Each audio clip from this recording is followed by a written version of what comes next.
குருவே சரணம். ஆன்மீக அன்பர்கள் அனைவருக்கும் இனிய வணக்கங்கள். நம்ம இந்த வீடியோ மூலமாக 2025ஆம் ஆண்டிற்கான ஆவணி மாத ராசி பலன்களை பார்க்க இருக்கிறோம். குறிப்பாக இந்த வீடியோவானது பார்த்தோம் அப்படின்னாக்கா விருச்சிக ராசி அன்பர்களுக்கான வீடியோ. இந்த விருச்சிக ராசி அன்பர்களுக்கு இந்த ஆவணி மாத கிரகங்களை ஆரம்பித்து உங்களுடைய ராசிநாதன் சொல்லக்கூடிய கிரகமானது ராசிக்கு 11ஆம் இடத்துல உட்காந்துருக்கார். இது ஒரு அதிர்ஷ்டத்துக்கான ஒரு மாதம் அப்படின்றத ஆணித்தரமாக சொல்ல விரும்புகிறேங்க. ஏன் என்ன காரணம் அப்படின்னாக்கா கடந்த ஒரு 3 மாத காலகட்டங்கள் உங்களோட ராசிநாதன் சொல்லக்கூடிய கிரகமானது கிரகத்தின் அவஸ்தையில் மாட்டிகிட்டு இருந்ததை பார்க்க முடியுது. ராகு கேதுகளின் பிடியில் மாட்டியிருந்ததை பார்க்க முடிஞ்சுதுங்க. அப்போ கடந்த ஆடி மாத காலகட்டம் வரலுமே இந்த உங்களோட ராசிநாதனான செவ்வாய் பகவான் பிரச்சனைக்குரிய அமைப்புகளை மாட்டிட்டு இருந்தார்.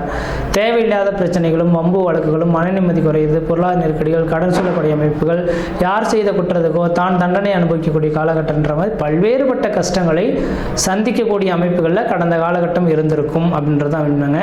ஆனால் இந்த ஆவணி மாதம் தொடங்கின காலகட்டத்திலிருந்து, அதாவது ஆகஸ்ட் 17ஆம் தேதி 2025 ஆகஸ்ட் 17 தேதியிலிருந்து 2025 செப்டம்பர் மாதம் 16ஆம் தேதி இந்த ஒரு மாத காலகட்டத்தில் உங்களோட ராசிநாதன் ராசிக்கு 11ஆம் இடத்துலையே நல்ல வலிமை பெற்று உட்காந்துருக்கிறார்.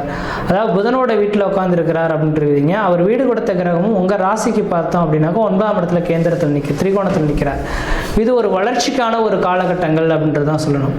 அப்போ இந்த நேர காலகட்டத்தில் நீங்கள் எது செய்தாலும் தொட்டதெல்லாம் தொடங்கக்கூடிய காலகட்டங்கள், நினைச்சதெல்லாம் சாதனை பண்ணக்கூடிய காலகட்டங்கள், குடும்பத்தில் ஒரு சுப நிகழ்வுகள், சுபகாரியங்கள், அழியா சொத்து சேர்க்கை, வீடு மனை வாசல் வாங்குவது, கட்டுவது, குடிபெயர்றது, குலதெய்வத்துக்கு செய்ய வேண்டிய சடங்குகள் செய்கிறது, இது மாதிரியான சுப நிகழ்வுகள் செய்யக்கூடிய அமைப்புகள் உருவாகும்.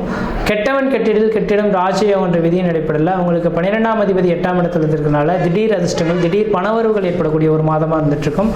2ஆம் அதிபதி தனாதிபதியும் குரு சுக்கிரனும் சேர்ந்து தனக்கு 8ஆம் இடத்துல இருந்து தன் 2ஆம் இடத்தை குரு பகவான் பார்க்க இருக்கனால உங்களுக்கு இந்த நேர காலகட்டத்தில் விருச்சிக ராசி என்பவர்களுக்கு பணமானது திடீர் அதிர்ஷ்டங்கள், திடீர் பண வரவுகள் மூலியமாக கிடைக்கும்.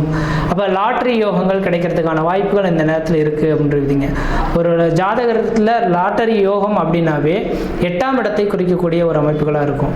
அப்போ 8ஆம் இடத்துல குரு பகவான் பெரும்பணத்துக்கு அதிபதி, அன்றைய தேவையை பூர்த்தி செய்யக்கூடிய நபர் சுக்கிர பகவானாக இருப்பார். இப்போ இந்த 2 கிரகம் ஒன்று சேர்ந்து இந்த குடும்பஸ்தானத்தை பார்க்கறனால லாட்டரி யோகங்கள் கிடைக்கிறதுக்கான வாய்ப்பு உண்டு. இது தமிழக மக்களுக்கு கிடையாது. தமிழகத்தில் இந்த லாட்டரின்றது தடைபட்டுள்ளது.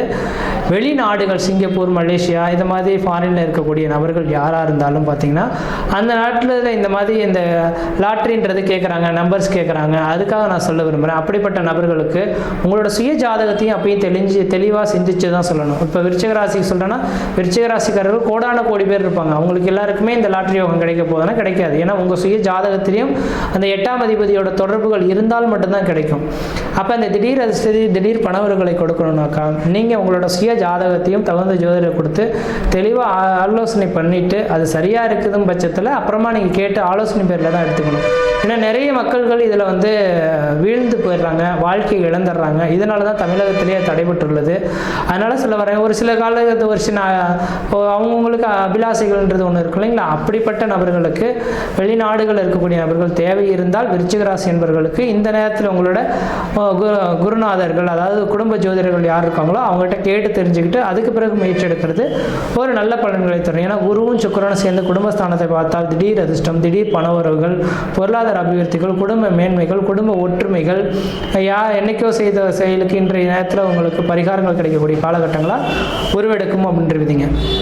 அதே போல் சுகஸ்தானத்தை இந்த குரு பகவான் பார்க்கறதுனால பழமையான வீடுகளை இடிச்சுட்டு புதுமையாக வீடுகளை கட்டக்கூடிய யோகங்கள் உருவாகும். தாயாரின் உடல்நிலை பிரச்சனை இந்த நபர்களுக்கு நிரந்தரமான ஒரு தீர்வு ஏற்படக்கூடிய காலகட்டங்களாக இந்த நேரம் வந்துட்டுருக்கு.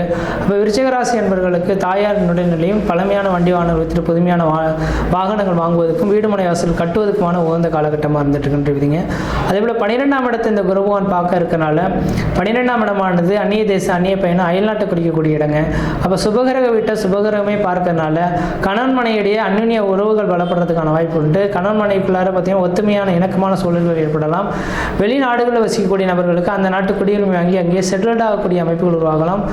அதே போல் பார்த்தீங்கன்னாக்கா உங்கள் ராசிக்கு 10ஆம் இடத்துல சூரியன் கேது இணைவு இருக்குங்க. இப்போ அரசாங்கத்தினால் ஆதாயங்கள் பெறக்கூடிய காலகட்டங்கள் உருவாகும். என்றைக்கோ ஒரு சின்ன உதவி யாருக்கோ செய்திருப்பீங்க, அந்த உதவி பெரிய உதவியாக மாறி அந்த நபர்கள் இந்த நேர காலகட்டத்தில் உங்களை தேடி உதவிக்கரம் நீட்டக்கூடிய ஒரு காலகட்டங்களாக இந்த மாதம் இருந்துட்டு இருக்கிறத பார்க்க முடியுதுங்க. அப்போ எனக்கு தெரிஞ்சளவு இந்த விருச்சிக ராசி என்பவர்களுக்கு கடந்த கால வாழ்க்கையை எண்ணி பார்க்கும் காலகட்டத்தில் ராசிநாதன் வலிமை பெற்றிருக்க உள்ள ஒரே ஒரு காரணத்தினால குடும்பத்தில் ஏதோ ஒரு சுப நிகழ்வுகளும் சுபகாரியங்களும் அழியா சொத்து சேர்க்கையும் வீடு மனை வாசல் வாங்குவது கட்டுவது குடிபெயர்றது குலதெய்வத்துக்கு செய்ய வேண்டிய சடங்குகள் செய்கிறது இந்த மாதிரியான சுபகார நிகழ்வுகள் செய்யக்கூடிய அமைப்புகள் உருவாகுன்றீங்க. அதே போல் 5ஆம் இடத்துல சனி பகவான் இருக்கிறது விசேஷம் கிடையாது. 5 சனி செவ்வாய் சூரியன் ராகு கேது சம்பந்தப்பட்டால் பூரிய சொத்துக்களை விற்றுட்டு பழமையான சொத்துக்களை விற்றுட்டு புதுமையான சொத்து வாங்கலாம் அல்லது பூரிய சொத்துக்களை விற்கக்கூடிய யோகங்கள் உண்டுன்றீங்க. அப்போ உங்களுக்கு பூரிய சொத்துனால பிரச்சனைகள் ஏற்படுறதுக்கான வாய்ப்பு உண்டு. இந்த நேரத்தில் யாராவது பங்காளி உறவுகளை பூரிய சொத்துக்களை பிரிக்கணும்னு நினைக்கிறாங்கன்னா நீங்கள் எனக்கானது போட்டுட்டு போங்கன்ற மாதிரி விட்டுடுறது நல்லாயிருக்கும். இந்த நேரத்தில் பூரிய சொத்துக்களை ஏதாவது பிரிச்சிங்க அப்படின்னாக்கா அதனால் மன உளைச்சல்கள் ஏற்படுறதுக்கான வாய்ப்புகள் இந்த மாத காலகட்டம் உங்களுக்கு விருச்சிக ராசி என்பவர்களுக்கு இருந்துட்டு இருக்கிறத பார்க்க முடியுது. கொஞ்சம் கவனமாக இருக்கணும். அதேபோல் சந்திரன் 7ஆம் இடத்துலேருந்து உச்சபலம் பெற்று இந்த மாதத்தின் தொடக்கங்கள் இருக்கனால எதிராளிகளில் வெல்லக்கூடிய காலகட்டமும் முக்கியமாக மருத்துவத்துறையில் இந்த விருச்சிக ராசி என்பவர்கள் இருந்துட்டு இருக்கீங்கன்னாக்கா உங்களுக்குன்ற பேர் புகழ் கௌரவங்கள் கிடைக்கலாம். திடீர் அதிர்ஷ்டங்கள் ஏற்படக்கூடிய ஒரு காலகட்டங்களாக இந்த மாத காலகட்டமானது இருந்துட்டு இருக்கிறத பார்க்க முடியுதுங்க. அதே போல் எதிரிகள் தொல்லைகளானது விட்டு விலகி போகணும். 6ஆம் அதிபதியே உங்கள் ராசிநாதனா தனக்கு 11ஆம் இடத்துல இருக்கனால எதிரிகளே உங்களுக்கு நண்பர்களாக உருவாகிறதுக்கான ஒரு மாத காலகட்டமாக இருக்குது. இந்த மாத காலகட்டத்தை செவ்வனே நீங்கள் பயன்படுத்துனீங்க அப்படின்னாக்கா வாழ்க்கையில் வெற்றி பெறத்துக்கான காலகட்டமாக இருக்கும். இந்த மாத காலகட்டத்தில் நம்ம என்ன தெய்வத்தை வழிபாடு செய்தால் நம்மளோட வாழ்க்கை சிறப்படையும் அப்படின்னு நினைக்கக்கூடிய உங்களுக்கு பார்த்தீங்கன்னாக்கா செவ்வாயின் அம்சம் முருகப்பெருமானுங்க. அப்போ இந்த மாத காலகட்டத்தில் வரக்கூடிய செவ்வாய்க்கிழமை என்று முருகப்பெருமானுக்கு பார்த்தீங்கன்னாக்கா படியில் 2 பக்கத்துக்கு அடியில் இருக்குது படிக்கட்டில் நெய் தீபம் போட்டுட்டு வந்தீங்க அப்படின்னாக்கா உங்களோட எண்ணங்கள் எல்லாமே ஈடேறக்கூடிய காலகட்டம் உருவாகும். கோபங்கள் குறைந்து எல்லாரோடையும் ஒரு சகஜமான உறவுகளோடு பழகிறத பார்க்க முடியுன்றீங்க. அப்போ இந்த மாத காலகட்டம் உங்களுக்கு ஒரு சாதனை மிகுந்த காலகட்டமாக இருக்குது. முயற்சி எடுத்து பாருங்கள், கண்டிப்பாக வெற்றி பெறுவீங்கள். நன்றி, வணக்கம்.